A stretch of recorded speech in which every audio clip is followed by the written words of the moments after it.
In this basement, we definitely won't get caught. Exactly. Thank you for making all this room for me. I heard a young woman's voice that seemed like it could end with a heart stamp, and unmistakably, Tom's voice. I was speechless. What does this mean? Before I could even begin to sort out my confused thoughts, an indecent cry from the woman echoed down the hallway. No way. That can't be happening. I had a bad feeling for a while, but actually encountering the scene, I realized I was more shocked than I thought. I love you the most. Tom. Me too. Their voices whispering love sounded as if their union was fated. In the basement of this new house, how could I have ever guessed that Tom and some unknown woman were in the midst of making out? I clasped my trembling hands tightly in front of my chest and thought in circles in my head about what I should do. My name is Julie Smith. I'm 31 years old and work at a web development company. I've always liked working with computers since I was a kid and was overjoyed when I got the job at the web development company I admired.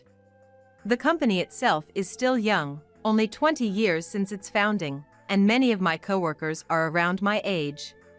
Because of this, the workplace is always lively, and I spend my days busy but enjoyable. I've achieved my ideal career and companions. As for my private life, I married a man 2 years older, Tom Smith, a year ago. I met Tom at a matchmaking party 3 years ago, and after 2 years of dating, we decided to get married. For me, who was anxious to get married in my late 20s, he seemed like a savior who appeared out of nowhere. Currently, we live in a rental apartment, but we've recently started talking about buying a house. Buying a house just a year into marriage seems quick, but Tom apparently wanted to own a home as soon as possible after turning 30. When I asked why he felt that way, he brought up his childhood home. Tom's family is wealthy. His house, which has one of the largest lots in an area known as an upscale residential area, is so nice and luxurious both on the outside and inside that you might fall in love with it at first sight. Whenever we talk about our future home, I always think of my in-laws' house. So, he also wants a home similar to where he grew up as soon as possible.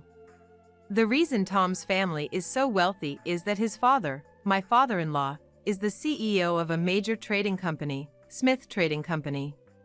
With an average employee annual income being around $200,000 a year at Smith Trading, it's not hard to imagine my father-in-law's income is pretty high. While I can't imagine the exact amount, at least Tom has never had to struggle in his life. At best, he is a good-natured young man. At worst, the way you say it, he grew up in a greenhouse. Of course, not all children from wealthy families are like that. It's just something I felt from Tom's remarks here and there. If things go as planned, Tom will be the next president of Smith Trading. The reason a scion of a major corporation would attend a matchmaking party is, as I mentioned before, Tom has a bit of a habit of bragging about his family's wealth through his actions and words. However, for me, that didn't bother me much. I've always been clumsy at love, and when I was uncertain whether I could ever experience romance and get married, I was glad I could marry Tom, with whom I hit it off. So, I've spent a somewhat happy newlywed life for a year with Tom, who can be a bit selfish at the age of 30. My in-laws are sensible people and treat me, a stranger, with respect. I make an effort too, but if I think of it as gaining new family members, occasional interactions with my in-laws weren't a burden. The first time we talked about buying our own home was about 3 months into our marriage. I've been thinking about getting our own place. What do you think? Our own home? That's quite soon, but it's been your dream, right? If that's what you want, I'm all for it. Since Tom had talked about his dream of building a home several times, I was able to smoothly agree with his suggestion at that time. Thanks. Then I'll get in touch with a contractor my dad knows right away. I think they'll prioritize us. Sure, I'll leave it to you. I responded eagerly to Tom, who was excited to proceed with the arrangements. But at that time, I didn't yet know that. buying this dream home of Tom's would lead to such an incident. As a condition for buying the home, I made one proposal to Tom. Considering our salaries, let's split the mortgage 60/40 between you and me. Is that okay? When I asked Tom, he nodded with a smile, of course. In reality, considering our incomes, it would be more proportionate if Tom paid more, but as a working woman, I wanted to take responsibility for the mortgage repayment, so I decided on this ratio. However, to avoid complications later on, we decided the mortgage would be in Tom's name only. After all, it made sense to put it under the name of the future president of Smith Trading, who is also currently an active employee. Tom, seemingly not too interested in the mortgage discussion, quickly moved on to talk about the exterior and layout of the house. Let's make the staircase from the living room to the second floor spiral. Oh, and I want a high ceiling for the sense of openness it brings. Plus, building up to 3 floors would unnecessarily increase costs like exterior painting, so I want to make a basement. What do you think? A basement? The idea of having a basement in our home was unfamiliar to me, and I hesitated for a moment. Yeah. The basement is, well, a room to use just in case. For now, I'm thinking of it as a bedroom, but if the top floor is better for that, we'll do it. Even if we don't have any use for it, we can turn it into storage, so we won't have trouble with space. If you're that set on having a basement, I'm fine with it. Although I felt a bit uneasy about Tom's insistence on the basement, I couldn't argue, thinking he must have his reasons. I might be in the minority of women who don't particularly enjoy planning a layout from scratch. That's why I also hoped Tom would make some decisions. Plus, listening to him, having a basement didn't seem like a bad idea after all. Cleaning it might be more work, but the extra storage space seemed worth it. Tom, getting my approval for the basement, seemed to sparkle more in his eyes than before. It seemed he really wanted that basement. I even began to think it was cool how much Tom cared about our house. Tom continued to plan our home's layout through trial and error. He visited the contractor numerous times, discussing our new home. My work sometimes required me to work on weekends, so there were days I couldn't accompany Tom to the contractor. However, Tom didn't seem to mind my absence at the meetings at all. Rather, maybe because everything was going his way, he always returned from the contractor with a smile on his face. How was the meeting? Everything's going smoothly. Oh, I can't wait for our home to be built. Tom looked blissful, eagerly anticipating our home's completion. Months passed, and our new home was finally completed. It really seems like the contractor prioritized Tom's requests and worked hard for us. I'm so grateful to them. The finished home was a 2-story house with chic black walls, standing proudly. Although I had seen it under construction several times, seeing the completed house made even me, who wasn't too particular about our home, excited. Tom lovingly gazed at the entire house, capturing it on his smartphone camera. But as if timed with our new home's completion, Tom started coming home late. The busy seasons finally hit. Sorry, but I won't need dinner for a while. Watching him rub his hands together and apologize, I could only nod, understanding he must be really busy with work. After all, Tom is the heir to Smith Trading. On top of his regular duties, he must be getting schooled by his father, the president, on the ins and outs of the entire company. I understand. Just don't overdo it, okay? My job is busy too, but not as much as Tom's. I thought about keeping the house spotless so that it's always welcoming whenever he comes home, considering how hard Tom works. True to what he had told me, Tom started coming home late from that day on. On the rare occasions he did come home early, he'd spend his time looking at furniture and appliances for our new home on his smartphone, but something about it made me pause. Hey, don't you think this bed and these shelves would be perfect for our new home? He showed me pictures of furniture excitedly, but they featured a bed and shelves way too large for just the two of us, something we'd surely have no use for. Neither Tom nor I are the type to hoard things, so it was questionable whether we needed such large storage. It's nice, but do we really need something so big? When I expressed my doubts, Tom immediately looked displeased. What if our family grows someday? It's better to have it larger, right? I see. He meant for when we have children. That's when I realized we hadn't been intimate since Tom started talking about adding a basement to our new home. It's strange for a newlywed couple to go months without intimacy. I hadn't thought much of it until then, but once I noticed, it increasingly weighed on my mind. That night, I decided to bring up our lack of intimacy recently. Hey, maybe we could. I was too embarrassed to say it outright, so I hinted with my eyes, hoping he'd catch on. But Tom just said, "Oh, I'm kind of tired tonight. Let's rain check," and quickly wrapped himself in his blanket. I felt a slight shock, having been turned down for the first time I ever initiated. Especially by my own husband. Even if he had to decline, there had to be a nicer way to say it, which made me doubt his feelings. Tom used to initiate when we first got married. I lay in bed, stifling tears, and fell asleep with a heavy sigh. Tom never initiated after that, and his homecoming times got later and later. However, he was relentless in furnishing our new home, and new furniture kept arriving, presumably ordered online. We're moving to our new place this Sunday. Tom seems to be enjoying online shopping by himself, as if to say we need to buy some new furniture by then. So, come this Sunday, we're finally moving to our new home. Both my parents and Tom's have sent messages asking, "Moving today, right?" Everyone seems to be really curious about our new house. On the day of the move, we decided that I would supervise the movers at our current home, and Tom would be at the new house to arrange the furniture being delivered. Well, I'll head over there first then. Okay, thanks. Tom left the house with the keys to our new place, looking happy. I couldn't help feeling excited about moving to our new home soon. When the movers arrived, they started loading the truck with our belongings. Watching them work, I thought about starting fresh in our new home and creating happy memories with Tom.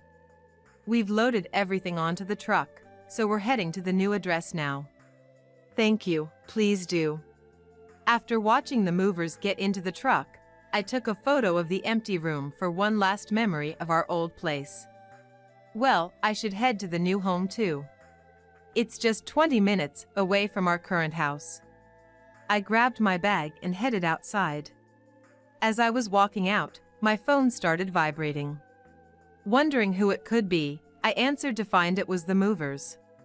Sorry, but the new house is locked and we can't seem to get it open. We've also tried ringing the doorbell, but no one seems to be answering. What? I was surprised to hear this. Tom should be at the new house. It didn't make sense for him not to answer the doorbell. Maybe my husband is in the bathroom or something. Could you try ringing the doorbell again? As I asked, I could hear the doorbell ringing through the phone. No luck. It seems no one is answering, no matter how many times we ring. All right. I'll be there in about 15 minutes, please wait for me. It seems like ringing the doorbell again didn't change the situation, so I resigned myself to wait until I could get there. I wonder if he's at the store, I thought, hurrying toward our new home. Yet, at this moment, I had no idea of the shocking situation that awaited me. After riding the train for one stop, I walked briskly to our new place. I reached the house with the black walls, where the movers were waiting by the truck. Sorry for making you wait. I'll unlock the door now. Feeling apologetic, I pulled out the keys from my bag and opened the front door. There were no shoes of Tom's in the entryway. I figured he must have stepped out. But, to leave during the move, could something urgent have come up? Still, I wished he would have at least messaged me. Sighing, I directed the movers on where to place the furniture. That's all the items we have.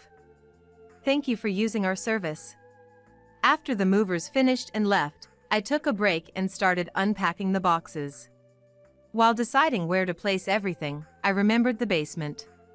Maybe I should put some stuff down there for now.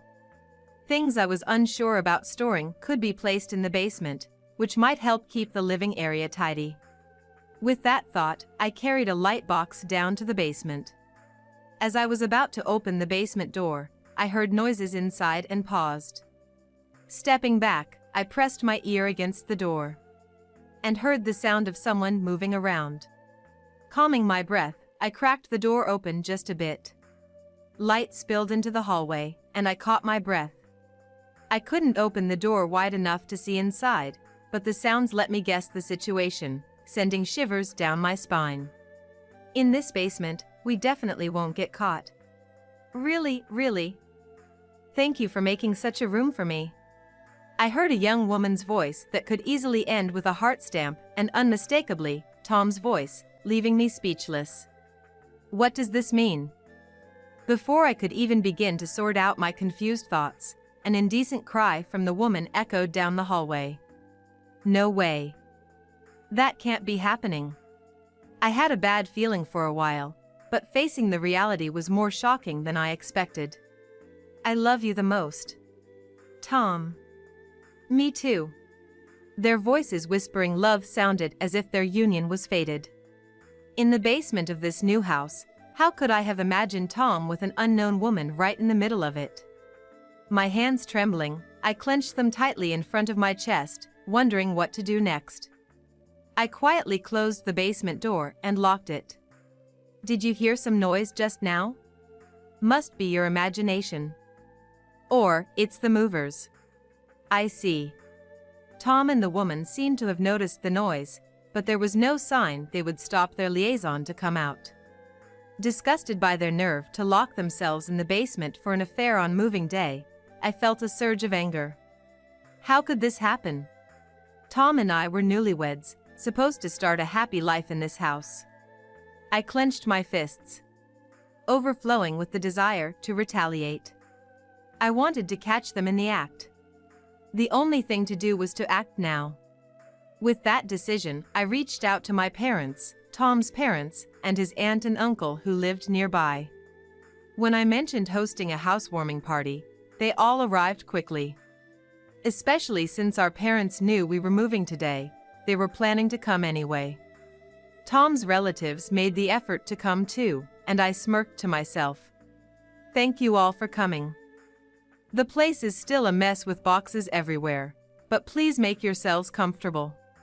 While spreading a cheerful smile, inside, I was burning with a vengeful spirit. What a lovely home! Really, I never thought Jolie could build such a house. All thanks to Mr. Smith, huh? That's not true. I haven't lifted a finger this time around. Yes. He took out a loan for it. We're truly grateful to have someone like Jolie joining our family.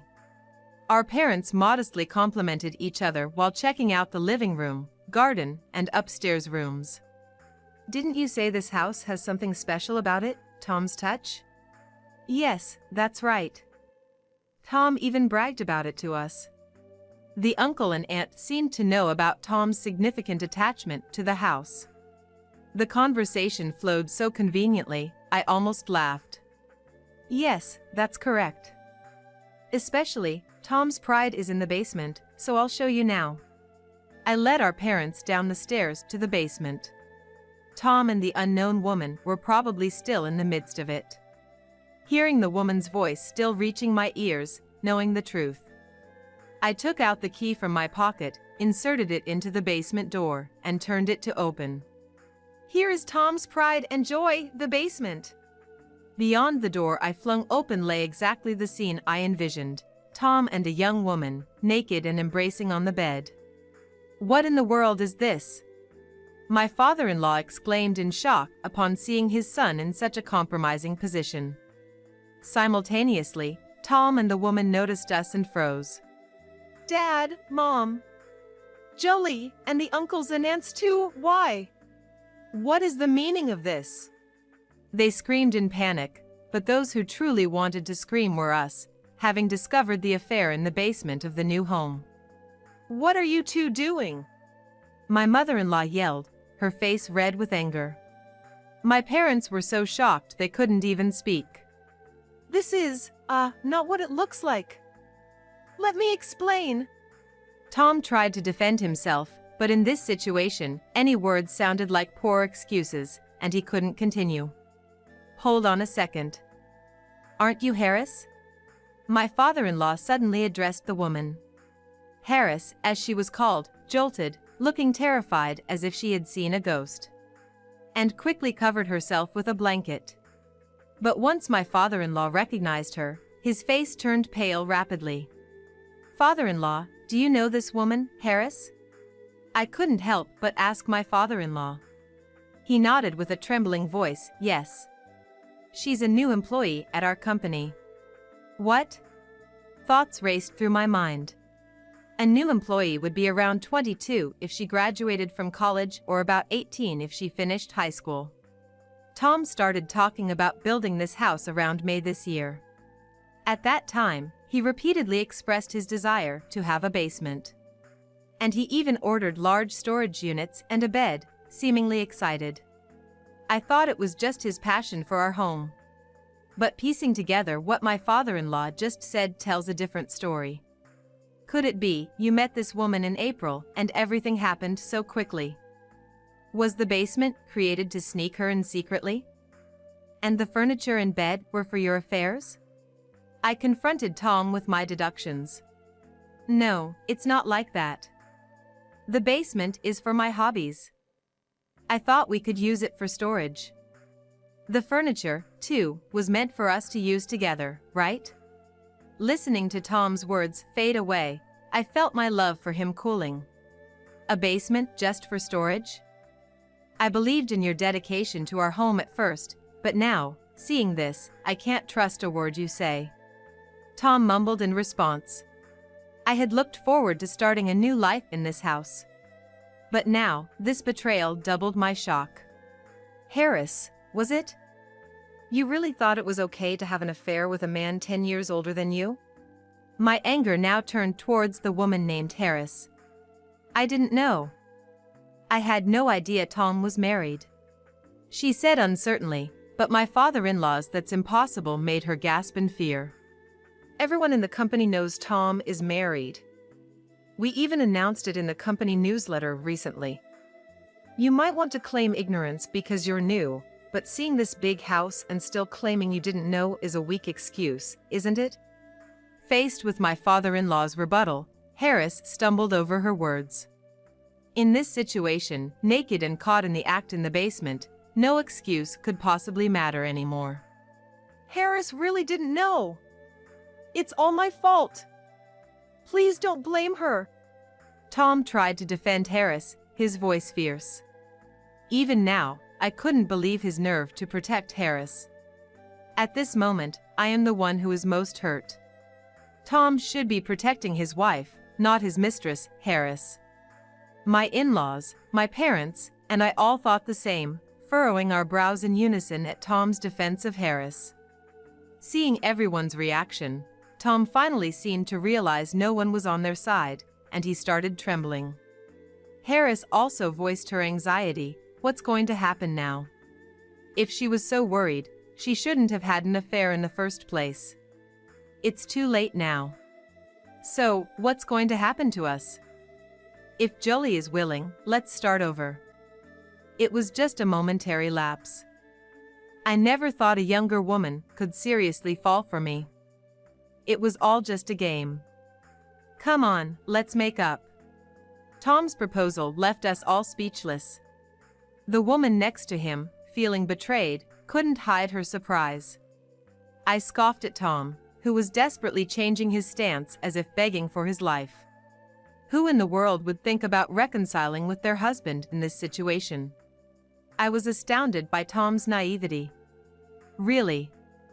Which mouth of yours is speaking now? How about my feelings, thinking we would have a happy life in this big new house starting today? You think saying it was a momentary lapse makes everything okay?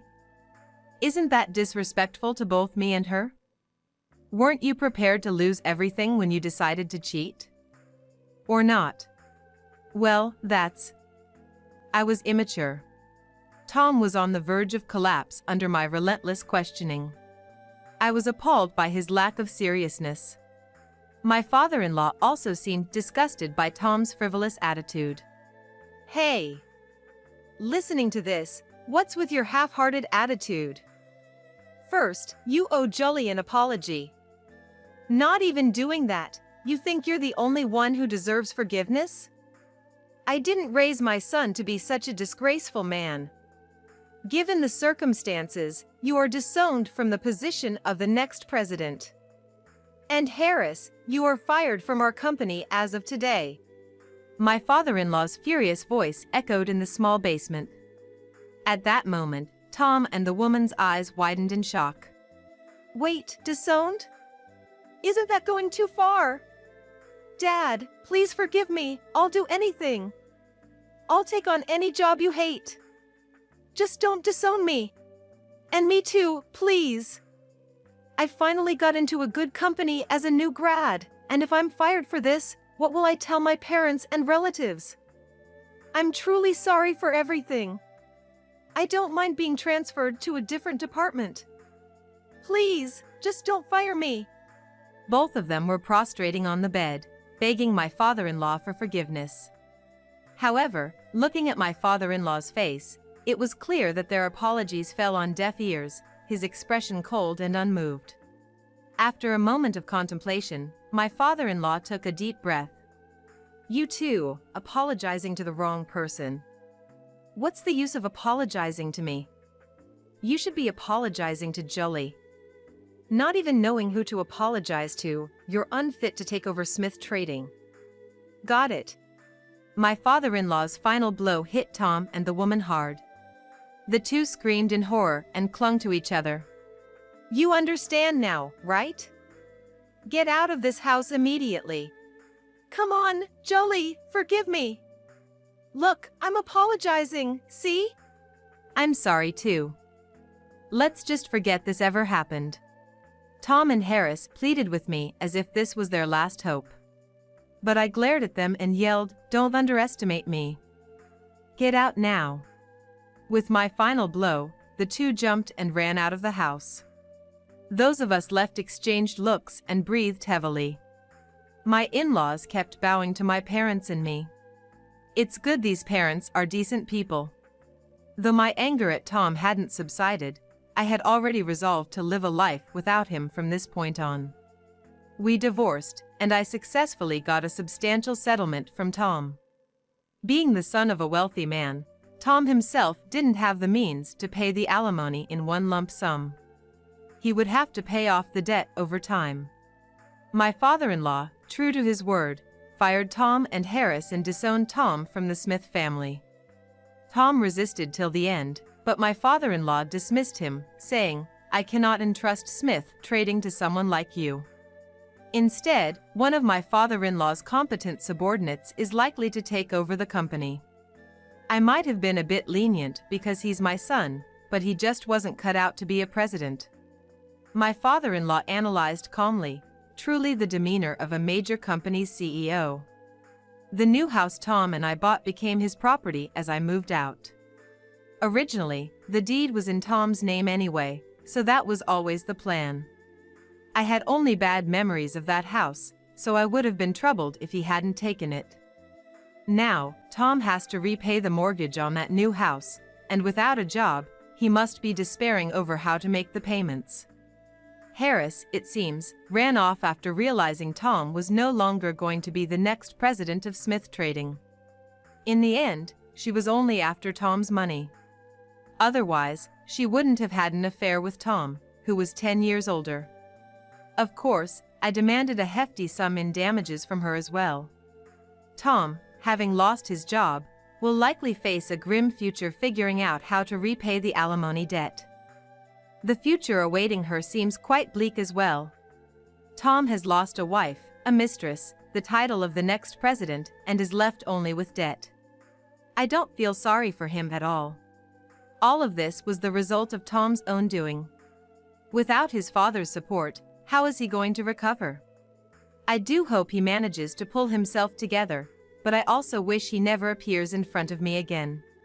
I've moved to a rental apartment for a fresh start on my own. As a single person, a rental apartment is more than enough. I've arranged my favorite furniture and am now satisfied with this comfortable life. If I ever decide to marry someone again, we'll discuss and agree on a living situation that makes both of us happy. That's the promise I've made to myself.